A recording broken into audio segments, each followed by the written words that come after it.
আসসালামু আলাইকুম। কৃষি বিপ্লব ইউটিউব চ্যানেলের পক্ষ থেকে আপনাদেরকে সবাইকে জানাই স্বাগত। আঙ্গুর আমাদের বাংলাদেশে যদিও এটি একটি নতুন ফসল, তবে মাঠে এবং ছাদ বাগানে অনেক ভালোভাবে জাত ভেদে অনেক ভালো ফলন হচ্ছে। যেহেতু আঙ্গুর বাংলাদেশের জন্য একটি নতুন ফসল, তাই এখানে আমাদের অনেক কিছু জ্ঞান অর্জন করার বিষয় আছে, আর অনেকগুলো সমস্যার সম্মুখীন হতে হয়। তার মধ্যে এই পাতা পুরা রোগ একটি অন্যতম। আঙ্গুর গাছে মূল সমস্যা হলো বর্ষাকাল। আঙ্গুর গাছ পানি সহ্য করতে পারে না, বৃষ্টি পানি সহ্য করতে পারে না। যখন অতিরিক্ত বৃষ্টিপাত হয় তখন এই ধরনের সমস্যা হয়। আমরা দুইভাবে এই রোগের সমস্যার সমাধান করতে পারি। একটা হচ্ছে প্রতিরোধ ব্যবস্থা নেওয়া, আর একটা হচ্ছে প্রতিকার ব্যবস্থা নেওয়া। এরকম মরিচা যাতে না ধরে সেজন্য আমাদের আগেই যে ব্যবস্থা নেওয়া হয় সেটা হচ্ছে প্রতিরোধ ব্যবস্থা।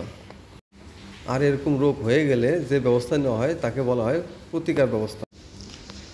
এই ছত্রাক যাতে আক্রমণ না করে এজন্য আমাদের যে ব্যবস্থাগুলো আগে থেকেই নিতে হবে সেটা হলো, 1 নাম্বার, টবে বা আপনার যে জিও ব্যাগে যেখানে আপনি গাছ রোপণ করেছেন সেখানটা যেন অবশ্যই পানি নিষ্কাশনের ব্যবস্থা যেন ভালো থাকে, অতিরিক্ত পানি যেন কোনো মতেই জমে না থাকে।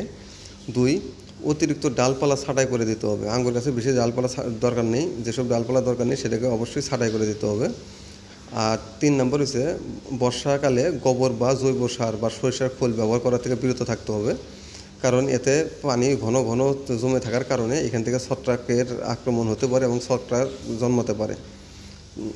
আর 4 নম্বর হলো বর্ষায় অতিরিক্ত বৃষ্টির পানি থেকে বাঁচতে গাছের মাচার উপর দিয়ে পলিথিন অথবা নেট দিয়ে শেড তৈরি করে দিতে হবে, যাতে বৃষ্টির পানি সরাসরি গাছের পাতায় আঘাত করতে না পারে। এতে গেল প্রতিরোধ কিভাবে করবেন সেটা। এখন প্রতিকার করতে গেলে আমাদের একটা বিষয় জানতে হবে, আমাদের আঙ্গুর গাছের পাতা অত্যাধিক নরম, তাই বর্ষায় ঘন ঘন বৃষ্টি হয়, পাতার উপরে বৃষ্টির পানির আঘাতে পাতা ক্ষত সৃষ্টি হয় এবং এই ক্ষত থেকেই পাতা পচনের সৃষ্টি হয়।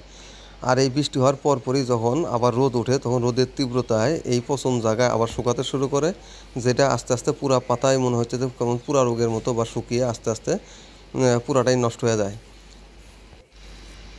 তাই এরকম পুরা রোগ দেখা দিলে বা বর্ষাকালে আপনাকে ঘন ঘন ছত্রাকনাশক স্প্রে করতে হবে।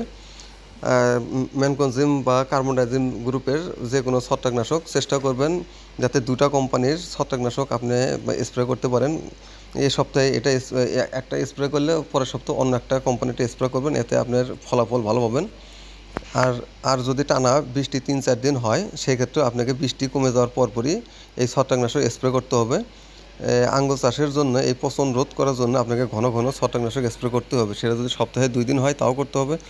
আর যদি বৃষ্টিপাত যদি কম হয় বা না হয় তাহলেও আপনাকে অন্তত 15 দিন পর পর একবার ছত্রাকনাশক স্প্রে করতেই হবে।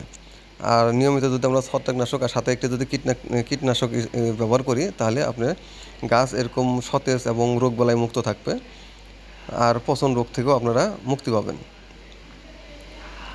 ধন্যবাদ সবাইকে ভিডিওটি দেখার জন্য। আশা করি সবাই আপনারা ছাদ বাগানে একটি করে আঙ্গুর চারা রোপণ করবেন এবং দেশের অর্থনীতিতে ব্যাপক ভূমিকা পালন করবেন এবং পারিবারিক পুষ্টির চাহিদা আপনারা পূরণ করতে পারবেন। ধন্যবাদ সবাইকে ভিডিওটি দেখার জন্য।